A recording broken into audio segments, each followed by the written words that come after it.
Alright, in this demonstration, we're going to start off, we're going to unfreeze the first row. So if you select it, go to View, you'll see Freeze Panes, and we're going to unfreeze that pane.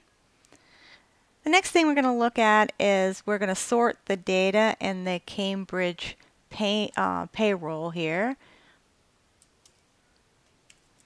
Okay, so we're going to go to Status and Sort Ascending, Last Name, Sort Ascending.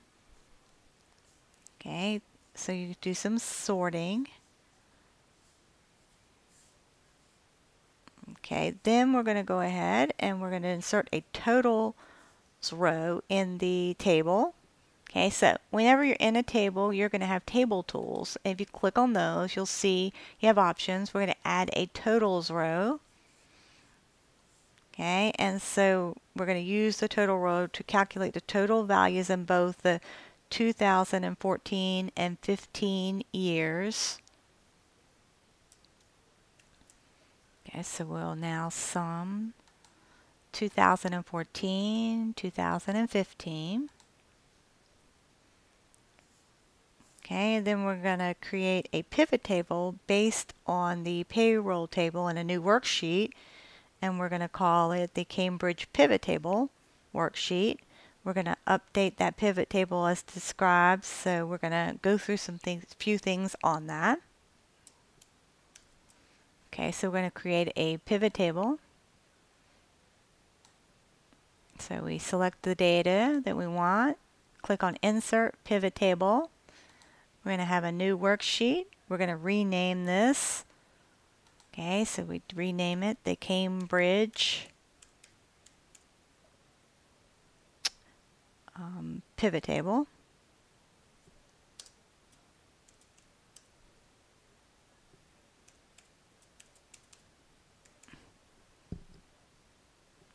Okay, so we renamed it. I think I left a C off there, so if you need to make a correction, you can just go in and click. Make sure you have Cambridge Pivot Table. Alright, now you'll notice when you click on the pivot table, it brings up your dialog box for the pivot tables. And what we're going to do now is we're actually going to add the status field and the last name in that order to the rows area. So if you take and you add the status field, so we'll go up here and we should have more, okay, tables in there if we wanted to, but we're going to use the status right now. So oops, drag it down, and I like to drag and drop. That's status, and then the last name in that order. Okay, and so we put those in the actual rows. Now we're going to add 2014, 15, and 16 to the values area. So we're going to take these and add those to the values area. And then we're going to update the sum of 2014, okay, to display the name salaries. So how do you do that? You drop the little arrow down and you go to what's called Value Field Settings. And once that comes up, you can change the name to anything you want. So we're going to call this one 2014 Salaries.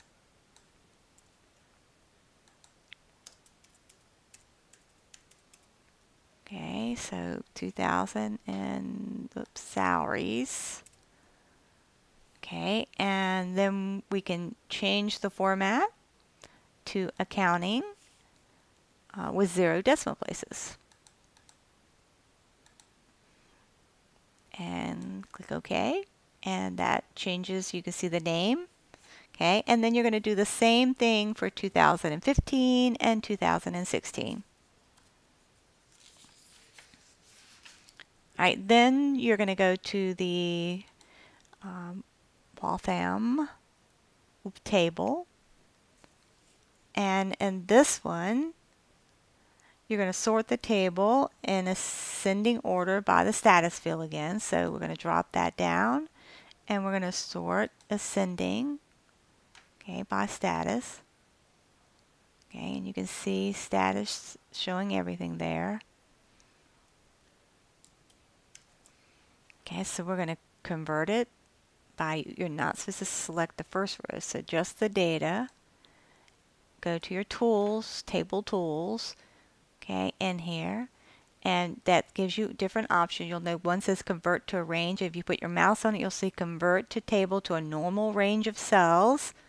Okay, so we're going to convert that. Okay, and we're going to say yes.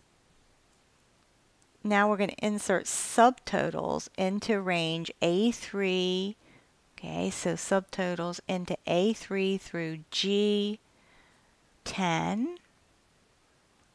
So we'll insert subtotals. Okay, so again, we have to have our data selected. Now we're going to subtotal by going to data. We're going to subtotal, and then we're going to have it on the status field because we've already assorted this, and so it'll be on the status. This is where our break will be, and we're going to put for 2014, 15, and 16 subtotals. I'm going to go ahead and click OK, and I now have my subtotals. All right, next I'm going to go and on this worksheet I'm going to create an Excel table with headers based on range A3 through GH. Okay, so I'm going to go ahead then, again, I'm going to make sure you have your data selected, and then you're going to create an Excel table by going to Insert, Table, and then you're going to click OK, and you have an Excel table. You're going to change the name of the table, and you're going to change the style of the table. Go to Design, and you'll have Table Styles, and you would pick medium 10. So if you put your mouse over it, you can find your medium 10. You need to hover. That's 11. Yep, 10. And then you're going to add some records to this particular table. Then we're going to go and we're going to go to this worksheet. We're going to filter, okay, to show only the records in the status field that are part-time. So filter. So we'll just do part-time. You're going to delete the duplicate record for Mary Nichols. Okay, so you're going to delete one of them, so you can just delete the record. I did a right click and then did delete. Okay, then we're going to change to all employees worksheet, and we're going to freeze the top row. So you know where the unfreeze was. Now you can freeze. Okay, so you're going to go to actually view, freeze panes. Okay, now if you do free panes, it's going to do more than just the top row. So if you want to do the top row, make sure that you actually on the all employees, whoops, here, that you select that top row and then just freeze the actual first row there, so the top. Alright, and that will freeze the top row. Okay, then you can use the find command to find records for employees, Brianne Brown, and then you can edit her information. Okay, so your find command, whoops, if you go back to your home button and use the find command, and then you can put in Brianne Brown, okay, in there and find her record.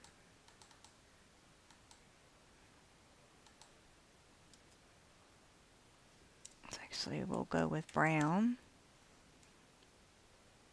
And then, okay, and then here when you're doing that, when you have a table, sometimes it can be because it didn't look in the right row. So if you do your options you can see sheets by rows by formulas, so you can pick, you know, what you want that way to look for. So we can go ahead and look for that way.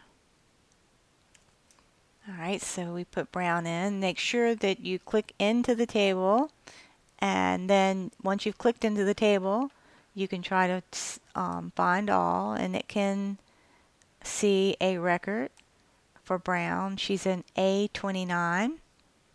Okay, so that would let me go to A29, and you can see right here that's her record, so I could edit it that way.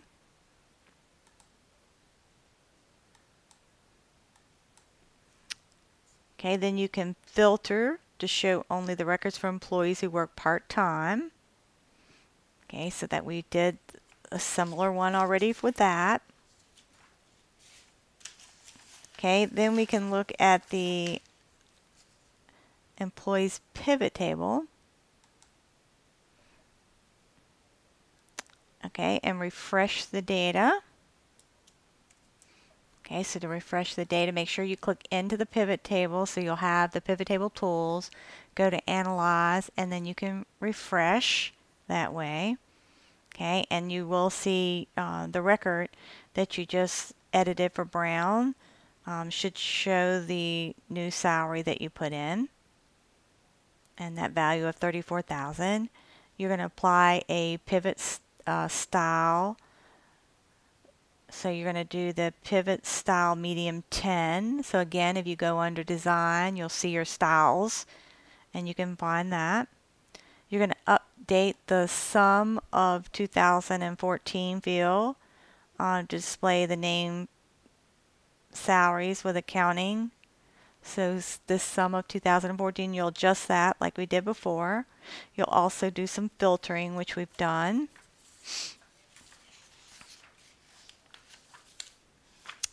Alright, so once you get through with those things, then you're going to create a slicer. Okay, and so if you go to analysis again while you're in your pivot table, okay, under your pivot table tools, you'll see insert slicer. You can click on that, okay, and then you're going to create that slicer that will be based on the office field value. So we're going to click office right there. Okay, and then we're going to click OK. And then you'll notice you also have slicer tools. So if you click under options, okay, you can adjust the height and the width right here. Okay, and then you should move it so that the corner appears in cell E3. Okay, so make those adjustments. And then you can use the slicer to filter the table so that only employees from Cambridge office are visible. So if you click on that, that'll take care of that. Now you're going to switch from the Office Pivot Table worksheet and refresh.